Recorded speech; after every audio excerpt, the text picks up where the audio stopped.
বাবার লাঠি ছেলের স্বীকারোক্তি, হাইলাকান্দিতে রক্তের রাজনীতি। মারলো বাবা, মলম দিচ্ছে ছেলে, রাহুল রায়ের বিস্ফোরক বয়ান। হাইলাকান্দির রাজপুত্রের দম্ভ, বাবার আমলে বিজেপি কর্মীরা মার খেতেন। ভোটের বাজারে মায়া কান্না, পুরনো ক্ষত খুঁচিয়ে কি চাইলেন রাহুল রায়? ক্ষমতা নয়, আস্ফালন নাকি নির্বাচনী পরাজয়ের ভয়ে উত্তাল হাইলাকান্দি। নমস্কার, আপনারা দেখছেন ঈশান বাংলা পয়েন্ট ব্ল্যাঙ্ক। গল্প নয়, শুধু সত্য। সঙ্গে রয়েছে আমি সিদ্ধার্থ। আজ আমি আপনাদের সামনে কোনো উন্নয়নের খবর নিয়ে আসিনি। আজ আমি নিয়ে এসেছি হাইলাকান্দির ইতিহাসের এক অন্ধকার গলির খবর। সেখানকার দেওয়ালে আজও হয়তো লেগে আছে রক্তের দাগ, আর সেই রক্তের দাগ নিয়ে আজ বুক ঠুকে গর্ব করছেন খোদ রাজপুত্র রাহুল রায়। হ্যাঁ দর্শক বৃন্দ, অবিশ্বাস্য হলেও সত্যি। হাইলাকান্দির কংগ্রেস প্রার্থী রাহুল রায় জনসভায় দাঁড়িয়ে যে স্বীকারোক্তি দিয়েছেন তা শুনে যে কোনো সভ্য মানুষের রক্ত হিম হয়ে যাবে। তিনি সগর্বে বলেছেন, বাবার আমলে বিজেপি কর্মীরা প্রচুর মার খেয়েছেন। আবারও বলছি, তিনি সগর্বে বলেছেন, বাবার আমলে বিজেপি কর্মীরা প্রচুর মার খেয়েছেন।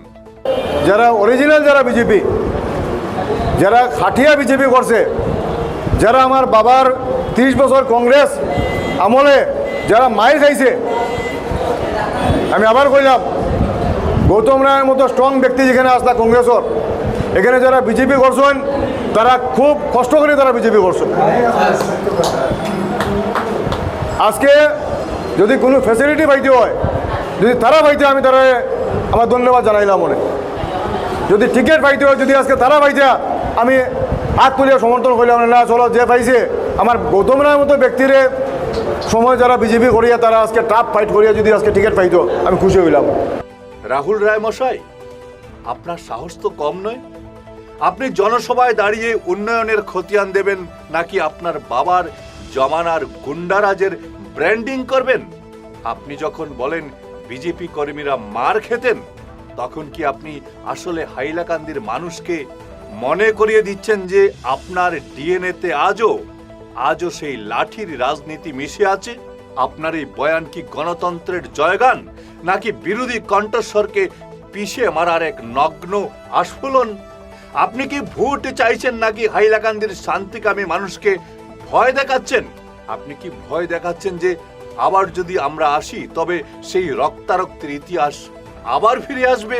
রাহুল বাবু, আপনার মায়া কান্না দেখে তো মায়াবতীও লজ্জা পাবেন।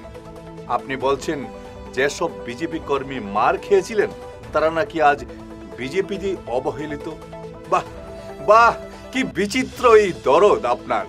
মারলো কে? আপনার বাবা। এটা আপনারই কথা। রক্তাক্ত হলো কারা? সাধারণ কর্মীরা। আর আজ সেই রক্ত দিয়ে হুলি খেলছেন কে?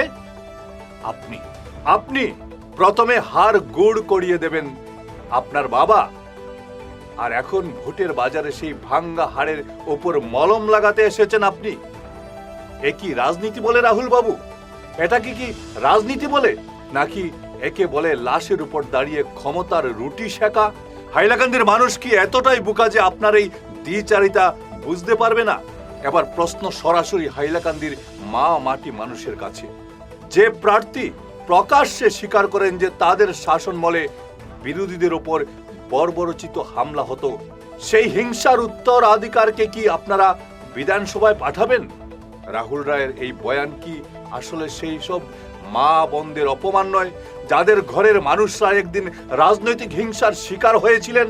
আজ বিজেপি কর্মীরা অবহেলিত কি না সেটা তাদের দলের অভ্যন্তরীণ বিষয়, কিন্তু আপনি যখন সেই পুরনো ক্ষতে নুনের ছিটে দেন, তখন কি আপনি আসলে হাইলাকান্দিতে আবার সেই অরাজকতার যুগে ঠেলে দিতে চাইছেন না? রাহুল রায় মশাই, মনে রাখবেন, এটা 2026 সাল। এটা রাজতন্ত্র নয় যে রাজপুত্রের দম্বে মানুষ মাথা নত করবে। আপনার এই বিস্ফোরক স্বীকারোক্তি হাইলাকান্দির মানুষের মনে ক্ষতের আগুন জ্বালিয়ে দিয়েছে।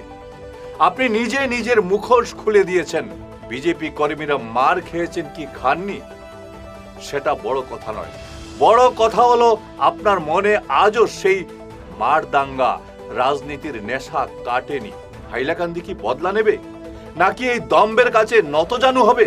ইভিএম শেষ কথা বলবে। আমরা নজর রাখছি প্রতিটি বুথে, প্রতিটি ভোটারের মনে।